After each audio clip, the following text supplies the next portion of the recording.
welcome back. Thanks so much for joining us, 726 right here in Mountain Home, and we're getting our show started off this week with Leon Bardin. It's the first time I've met him, and he's here to talk about Forever Families, a support group. And why don't you tell us about just kind of like if someone says, what's Forever Families? What's that all about? Forever Families is a support group. It's an adoption support group.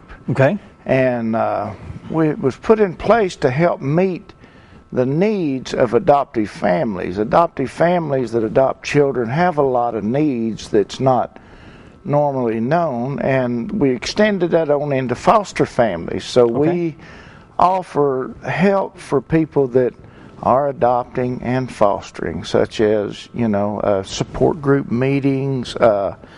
We have done building additions on homes for families that was wanting to get more kids and stuff.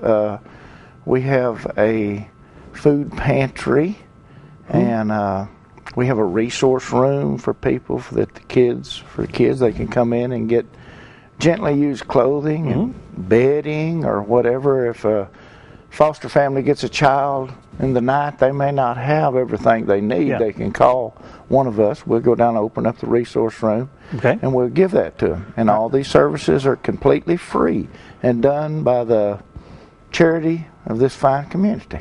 So it's not necessarily just centered for the kids, it's centered for the families too. For the families, and families that is providing Forever Families for our wounded children that's in the system that don't have a Forever Family. Yeah. Well, I've never heard of the group. How long has it been around? We was incorporated in 07. 07. So it's a fairly new, is it 501c3? Is that? Yes, we are a 501c3 group.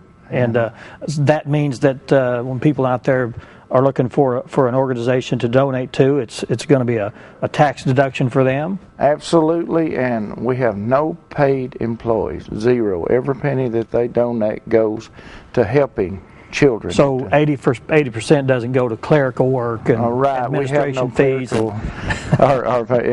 Our people that's in it it's volunteer. We're completely volunteer. Now, you personally, how'd you get involved? Are you an adoptive parent or not? Yes, I am. Okay. I am.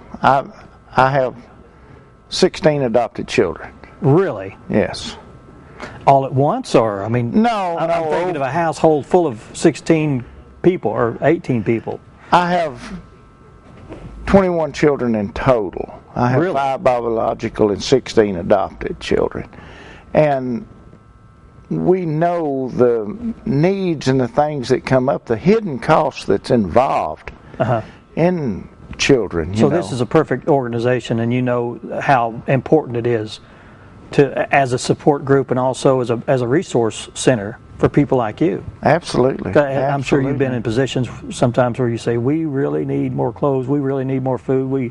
Absolutely. Absolutely. I'm a food pantry coordinator and vice president of the group, and we work hard and strive to serve the community and serve our wounded children. We're talking about human lives that that we're trying to change.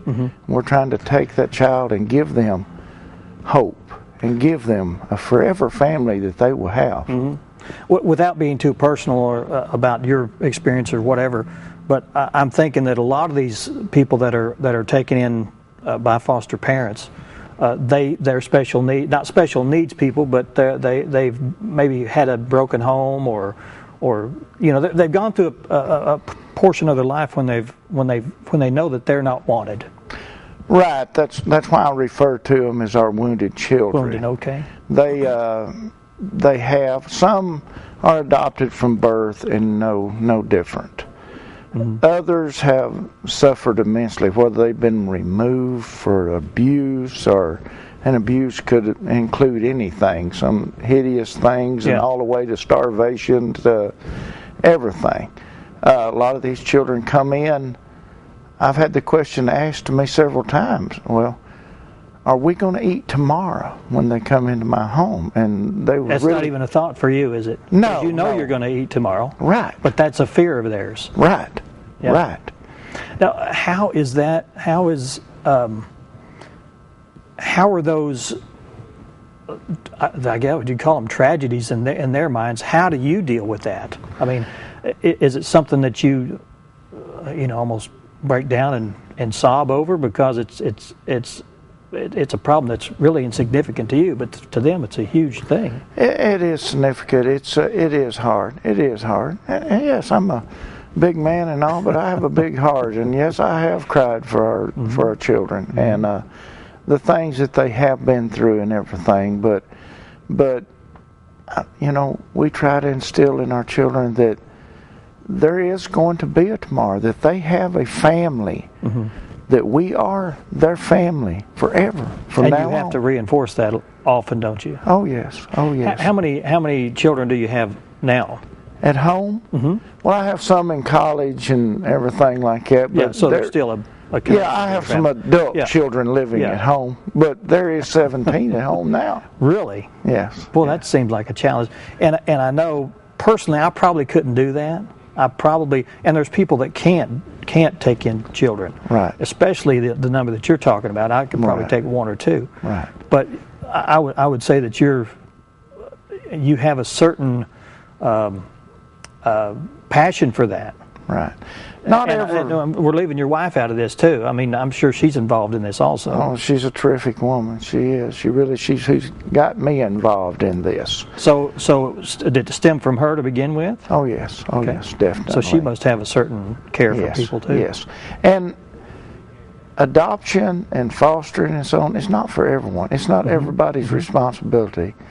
I firmly believe it's not our government's responsibility to take care of the orphans in the world. But it is every individual's responsibility to care. Maybe they can't do that, but they can help in some way. Whether it would be support for a family, whether it would be helping that family out, or monetarily or physically coming in and helping these people. There's needs. Now we've been putting your number up on the screen. Is that the contact information that can you guys bring that up back there? Hello. Bring up the contact information if you wouldn't mind, please. Once again, we're going to see if that's we can't see it there very well. I'm sorry about that. 321-1110. Yes, sir. Is that your That's my information? phone number. Okay. Yes. And if anybody's interested in that, they should call you directly. Right. And I want to stress, we're talking human lives. I mean, we're talking about the future of our country. And if we can make a change in these children, then, if people can help the people that's doing it, then it would make a great impact on this nation, because these children have no hope.